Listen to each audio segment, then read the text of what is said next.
Olga is a vicious pimptress.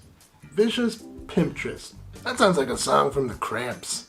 She has a stable of girls that she pimps out and controls through torture, fear, and chastity belts.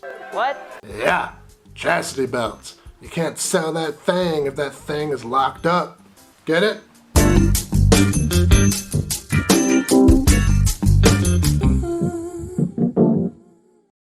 Welcome to Exploitation Reviews, and me, Rob. Today I'm taking a look at Olga's Girls from 1964. This is a follow-up / sequel to White Slaves of Chinatown, which also came out in 1964 and also starred Audrey Campbell as Olga. Must have been a popular movie. In fact, this one must have been popular too because it also spawned a sequel called Olga's House of Shame, which also came out in 1964. Damn, 3 Olga films in 1964. Add in Russ Meyer's Lorna and Michael Finlay's Body of a Woman and a pattern emerges. Nudie cuties are dead. Long live the Roughie. Anyway, back to Olga's Girls. This is a Moss film which could almost pass for a cautionary Mondo film. Moss what? Cautionary who? A Moss film, and I've mentioned this on some of the other Moss films that I've reviewed, is a film without a synchronized soundtrack. So, no dialogue. Instead, the movie has a musical score, and the story is told through narration. Gordon introduced his girls to Olga as Kitty and Connie. Last names are seldom used in the business of white slavery. It's a really cheap way to make a movie, so they're pretty popular with the low-budget sexploitation movies of the 1960s. And Mondo films, sometimes called shockumentaries, were ostensibly made to scare people straight. You've probably heard of Reefer Madness, that absolutely terrible propaganda film from the 1930s that tried to convince people that if they smoked marijuana, they would become criminal rapist murderers. Yeah, well, if you want to show people a movie with crime, rapes, and murders, you can disguise it as being against those things. Pretty clever, in a stupid sort of way.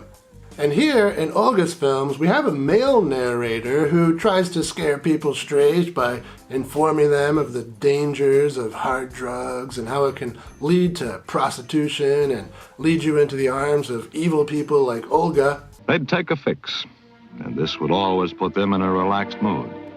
However, this feeling has always been short-lived, and afterwards they were always left in a depressed state and were worse off than before. But this isn't a pure Mondo film because there's a second narrator here, Olga herself, and we get a peek inside her twisted little mind, and she just revels in torture and, girl-on-girl action with one of her playthings. Having Bunny comb my hair was a good feeling. As she stood next to me, I could feel the warmth of her thighs touching my back. The story here is fairly minimal, but does have some really fun surprises along the way. We start with Olga, and she's buying 2 new girls for her stable. Is that the right word? Stable? It's been a while since I've read an Iceberg Slim book. And then we get a little sense of the operation. The girls spend their free time doing heroin, and they serve Olga in various ways, and when they step out of line, they are taken to the basement to be tortured. Olga's greatest pastime was to break and bend her subjects' will to hers. This she did well. Pretty fun. The torture methods include shackling, confinement, whipping, this weird nail board thing. Excuse my naivete, I have no idea what that thing is called. Okay, you ask for it. Colette, bring me that vice. But I do know that's a C-clamp, not a vice. Who's naive now? The main story here is Olga finds out one of the girls has been informing the police about their activities, so she starts torturing her way through the girls to figure out who has loose lips. The upstairs kind, naturally. She eventually finds her, and oh my god, I was not expecting to see that in a movie from 1964. Perhaps fed up with Olga's ways, one of the girls organizes a sort of mutiny and escapes, bringing a few of the girls along with her. Now, Olga has to figure out a way to get her property back. And that's enough out of me as far as plot goes. Let's talk some highlights. Well, if you like Ilsa, I'm sure you'll like Olga. In fact, Dollars to Donuts, Olga was an inspiration for Ilsa. That's pretty cool. I picked the second film in the series instead of starting at the beginning with White Slaves of Chinatown because the music here is much better.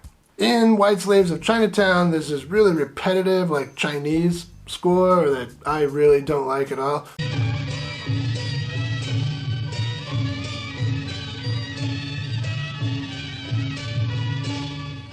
But here in Olga's Girls, the main classical score is Night on Bald Mountain, and that's a nightmarish song that fits perfectly with what we're seeing on screen.